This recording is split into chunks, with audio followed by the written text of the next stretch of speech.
Quick thing about like marketing and stuff. Are you on Facebook? Okay, because there's a big group called North Springs Mamas, and they have Small Business Wednesdays, and you can just create like a business profile. You don't have to have like a personal profile on there, and you could go on, then you could be asked to be added to North Springs Mamas, and then on Small Business Wednesday you put up a little blurb saying I'm running, because it's such a struggle for a lot of women, especially in this, in the mama phase of life. The weight and stuff. So yeah, I just, if what I have to say speaks to somebody, that is fantastic. But boy, I would say that some of my really close friends have no idea what I do, because I will, I don't know, I just find it extremely uncomfortable, like I'm trying to sell myself. And I've just, when I was younger, I put myself in a couple situations that was very awkward and uncomfortable, and I can't even really go there. So, yeah, anyways, here we are. And I like that, with the meetup groups, it's whoever is attracted to the information, they show up in my life. And like I said, the last meetup group was wonderful. It was just fabulous. Okay, so I have this for you. This is what we're going to cover today, October 27th. This is our first meetup. Hand out the journals and pencils. So we are, with the book, The Slow Down Diet, there's lots of information that comes along, and he asks questions for you to journal about. So I just provide journals, and they're nothing fancy. But if you have one of these colors that you like, I'm going to, and we'll get you a pencil to come with it, and you can just put your name on it. I'm more of a binder. You want to stick to your binder? Okay. Fantastic. Well, that way you can just 3-hole punch that thing. And it goes right in there. I love it. I love it. Okay, and you have a writing utensil as well? Thank you. All right. So we'll go through the session, and then should you choose to like it, we will not take payment. For some reason, the library, I don't know if you know, but they don't like money being exchanged inside the library. So we'll just walk out. So we will walk out, yes. And then I have the books and all that stuff, and we might have a little bit of time to just kind of look at the book and see if it is, again, speaking to you. So it also says I'll be recording the meetings via Zoom, but I only do the audio, which I explained. The video just gets awkward. So we'll just do the audio, and then I can download it into a file. So perhaps if you ever miss a meeting, you don't have to feel like you lost out on that meeting. I'm going to start by sharing my story. So how did I get to be an eating psychology coach?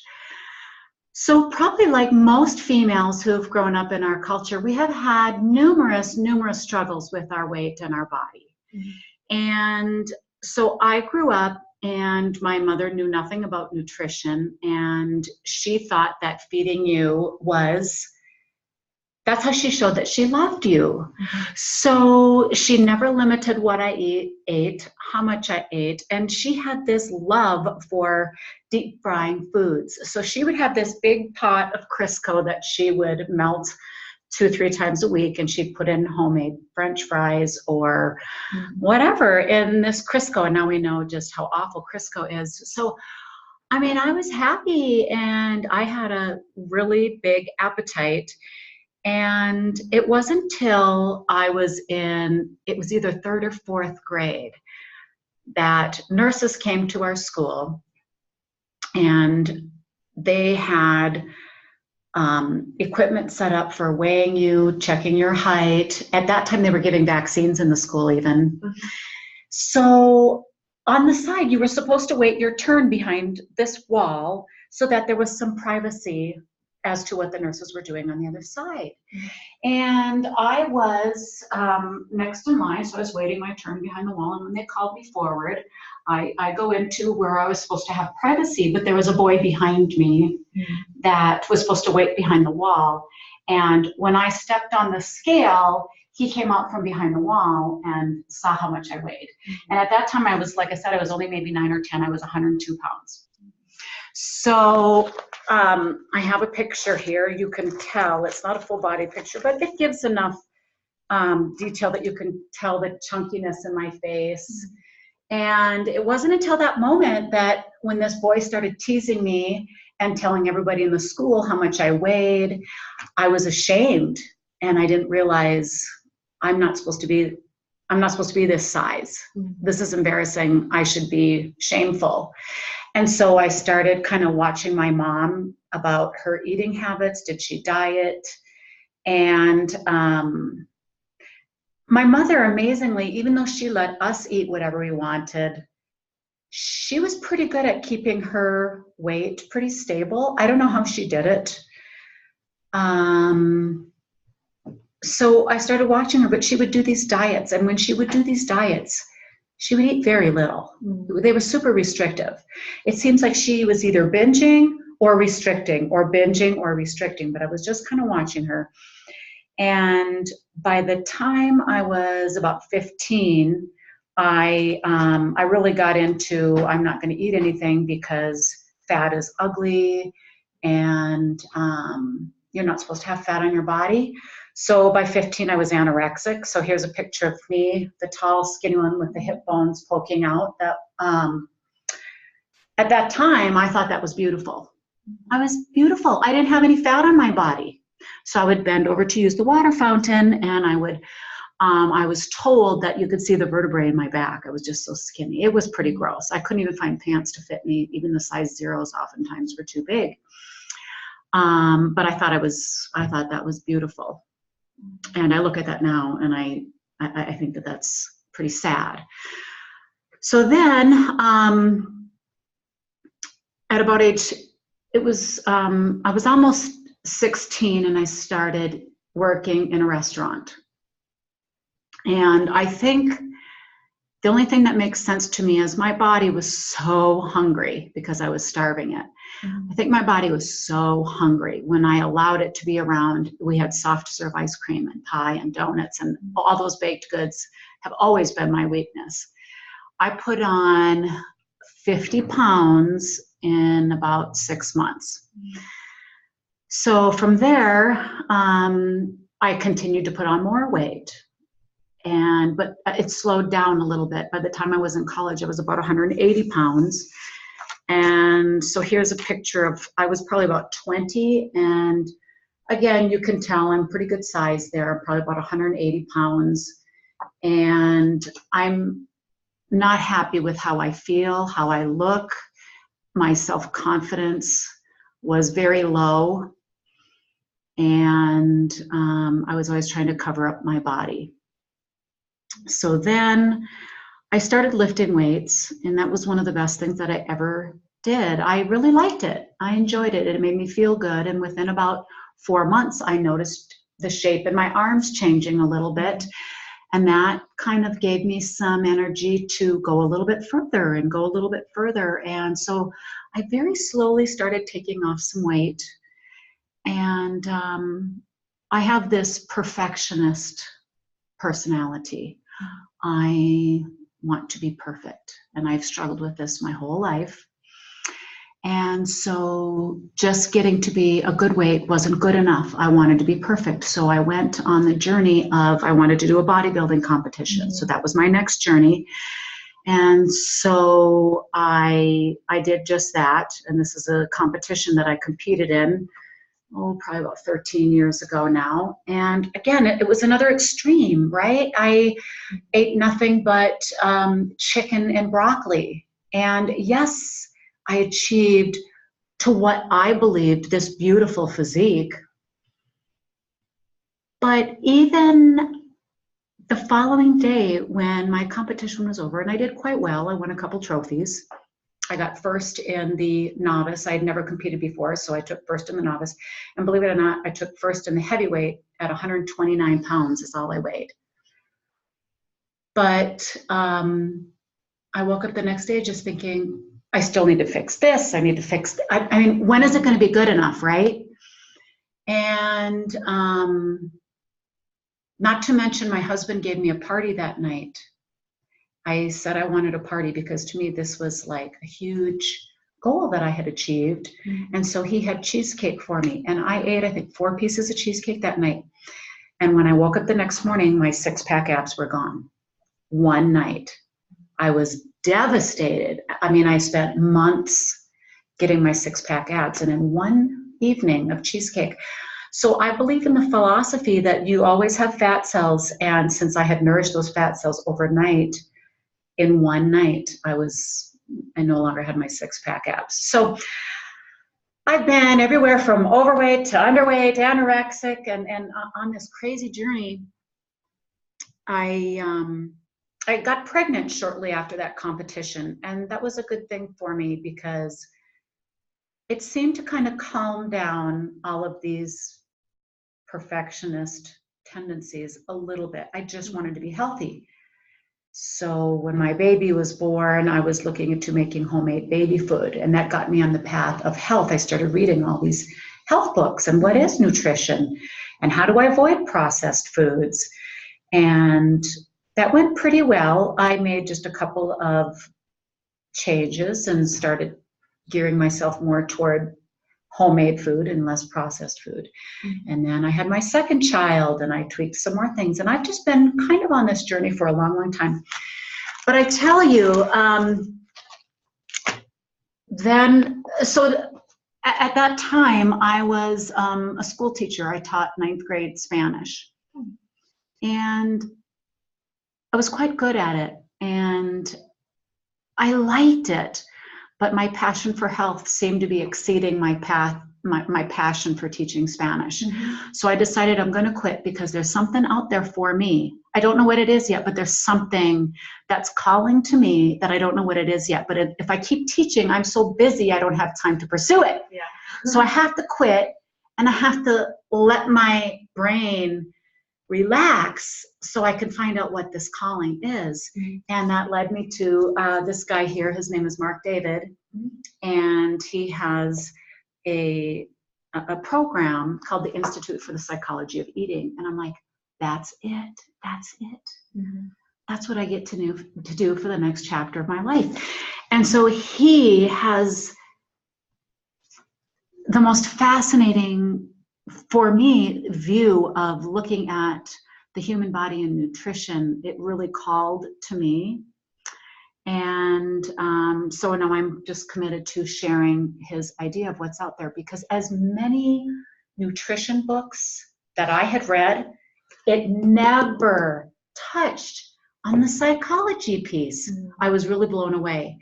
There were things that he talked about that I had never, ever heard before. And so I was very intrigued. And anyways, so I'm here to share his work.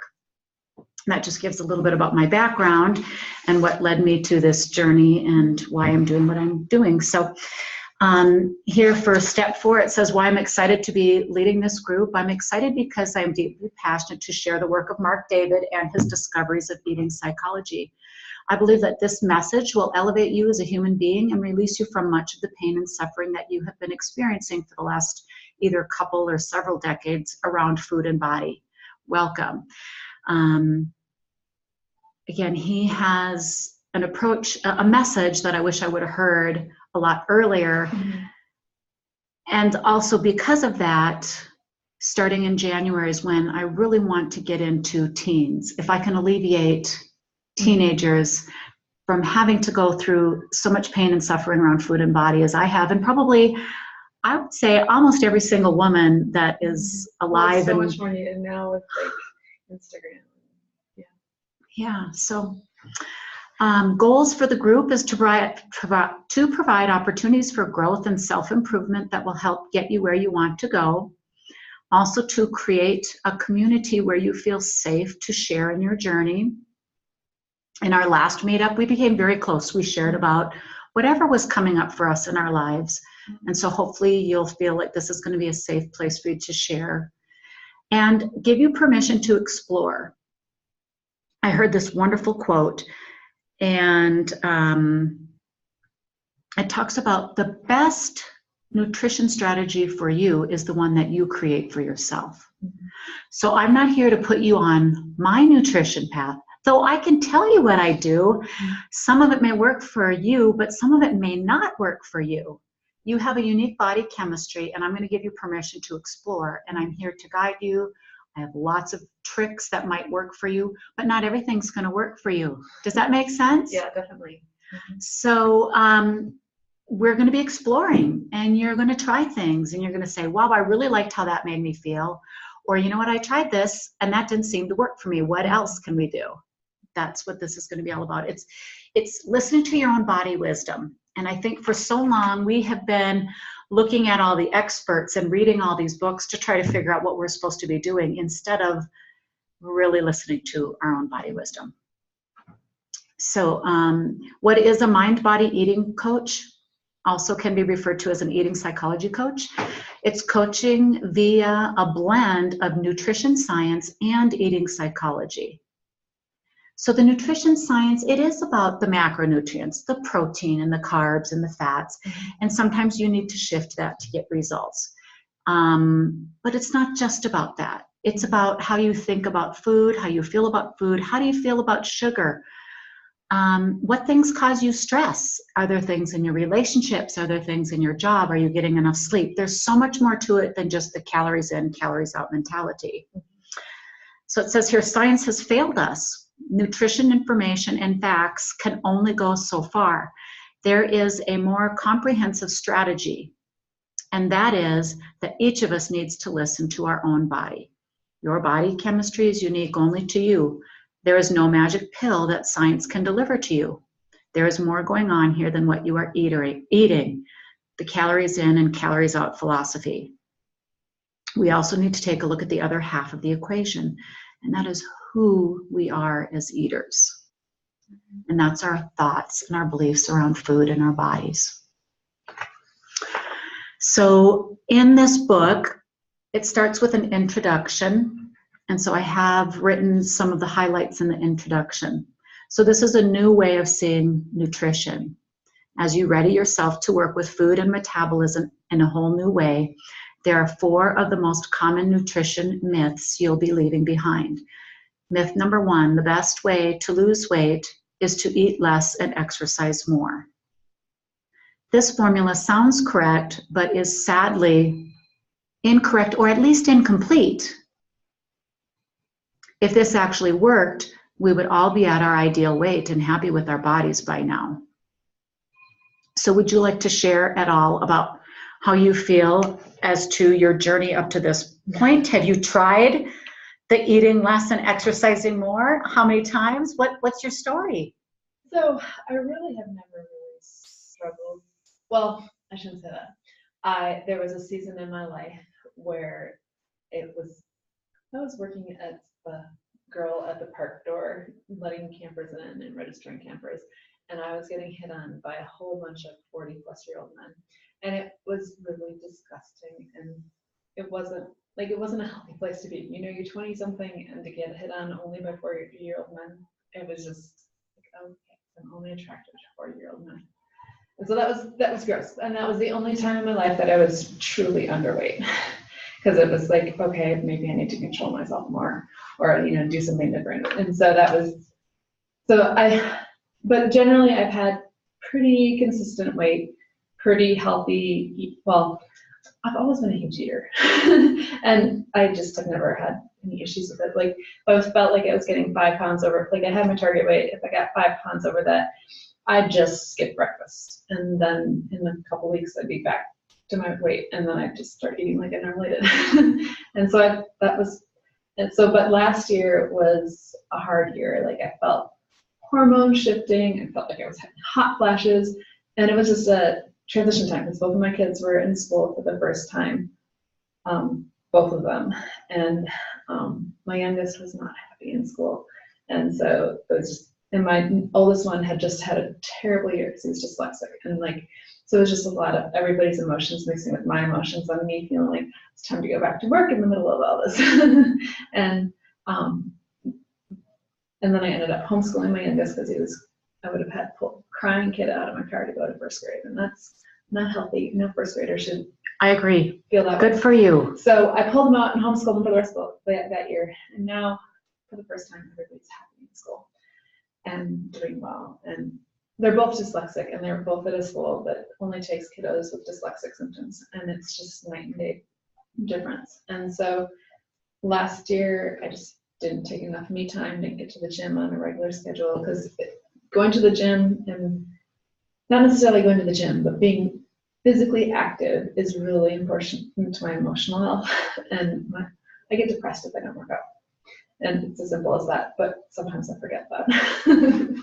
And so just not being even keeled myself, I think is just, and then overeating just because you're lonely, because nobody's at home with you. And, but I feel like I'm getting control on that, and I have a schedule of volunteering set up, and things are easier now. But I still have that like 20 pounds that I don't want to carry. And so that's what I'm working on doing. And we've done a lot of exercises with eating in my family, because when we came to Colorado, my youngest started to have diarrhea 3 and 4 times a day. And we went to the pediatrician, she ruled out parasites, and she said, as long as he's not losing weight and he's still growing, I'm okay with it. And I'm like, I'm not. And so I basically left the medical community, and my mom turned me on to the GAPS diet, which is a little bit extreme, but we kind of modified that and went to loose paleo, so no dairy, no grains, and no processed sugar. And we did that really strictly for about a year, adding something in, seeing if we had reactions, taking it out. So basically an elimination diet without guidance of somebody. And what did you discover? Weird things like squash. And For your son or for yourself? for my son, and sweet potatoes, and things that you think of as healthy. And then later on, I felt crazy because I'd be like, Mom, we can't have squash. And people would look at me like, you are so strict and so weird. But then when we had testing done, every single thing on my list, he registered on the allergy scale. And so it was, so we've done bizarre, weird diet things, and we've done the meat and vegetables. And so I know nutrition, but it's easy to just grab the quick carbs and for me, carbs are what pack it on, especially simple carbs. And so it's just, for the most part, I don't put it in the house, but then when it's in the house, I don't have self-control. And I would love to help you with that. So that's kind of. And I think because you already have such a solid education in nutrition, there's just a couple psychology pieces that are missing for you. Yeah. That it and can I could it do can it be. on my own, but it's nicer to do it with bigger people. I agree. So, did you do the GAPS diet then with your son? The whole family did it, because my oldest at that time was in preschool, so it wasn't like he was even doing lunch at school. So we just how we ate. Lots of eggs, lots of veggies, lots of trail mix, and yeah. And what did you discover about wheat and dairy? Wheat and dairy the dairy especially is something that we can't do as a family. Like even my oldest, who has always been able to do dairy, is better without too much dairy. Okay. So. And what were the biggest triggers for the one that was having, your younger one that was having the diarrhea? Squash? Corn. And so that includes maltodextrin, dextrose, all those things. Fabulous. I'm a label reader. So am I. I thank you for sharing your journey. I like it that, it just helps me better understand how I can help you reach your goals. So you've already been through a lot of this as well. Yeah, and I'm my youngest has been having, his biggest thing is that he gets allergic rhinitis whenever he's eating things that he shouldn't be. And then before we had his tonsils out, he would snore. And so if we didn't control his diet, then he'd be snoring and having sleep apnea. And but then we had his tonsils out, so I was like, oh, we have permission to do whatever. But it's getting to the point now where I've been noticing that he's been snoring again at night, even though he has no adenoids, he's had a turbinate production, and he's gotten rid of the tonsils. It's not bad, there's no apnea, but at the same time, it's made me realize that with him, at least when I send his lunch and eat at home, and we have to be more careful. Yeah. And so. Well, the good news is you have that instant feedback when something's out of balance with your family. Not everybody has that. No, it's been a gift. So you notice that he starts to snore or whatever, whatever noises he makes. And that's your automatic, you've got like an, And when we're good about diet, all of our seasonal allergies go away, which is, I think, amazing. mm-hmm. But, So that's good, because some people, like I say, they don't have that, so they're trying to figure it out, but there's nothing that concrete to make them say, "Oh, this is we're out of balance." mm-hmm. We need to get back into balance. So that's good. All right, myth 2. It says the reason you eat too much is lack of willpower. It says we overeat not because we're willpower weaklings, but because we're physiologically driven to do so when our meals are deficient in relaxation, time, awareness, and high quality food. So what my teacher here, Mark David, says, first of all, have you ever kind of bought into the belief that your willpower isn't good enough? Do you go there sometimes? Oh, sure. Well, what I noticed is that for my body, if I would ever skip meals or go too long, it would tend for me to binge later. That's because that's how our bodies are designed. If it starts to feel like it needs energy or it feels threatened that it's not getting nutrients, it's going to kick in, who knows, pain, or there's going to be some kind of symptom, and it is going to cause you to binge. And no amount of willpower is going to be able to resolve that. You might be successful a couple, 2-3 days in a row, maybe even 2-3 weeks in a row, but eventually your willpower is not going to be able to keep up. Does that make sense? It does, because when I have that plan and everything pre-made and it's just an easy grab, then it's so much easier. Because the easy grabs otherwise are simple carbs that are covered safe. So the good news is we need to just let go that it's our willpower that's holding us back. That's not it. We're going to look at our macronutrient balance, our eating rhythm, relaxing, awareness, eating high. We're going to look at all of these things, and chances are your appetite, it's there for a reason. It's a gift. It's telling you when your body needs some type of fuel, and we just have to make sure to give it the right type of fuel, right? And so we're not going to worry about, oh, I don't have the willpower. Okay. Myth number 3, as long as you eat the right foods in the right amounts, you'll ensure good health and lose weight. This is another myth.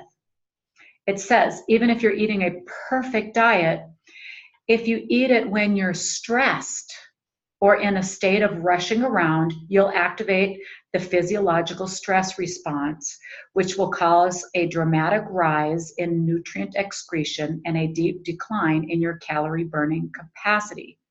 What you eat is only half the equation of good nutrition. How you eat is the other half.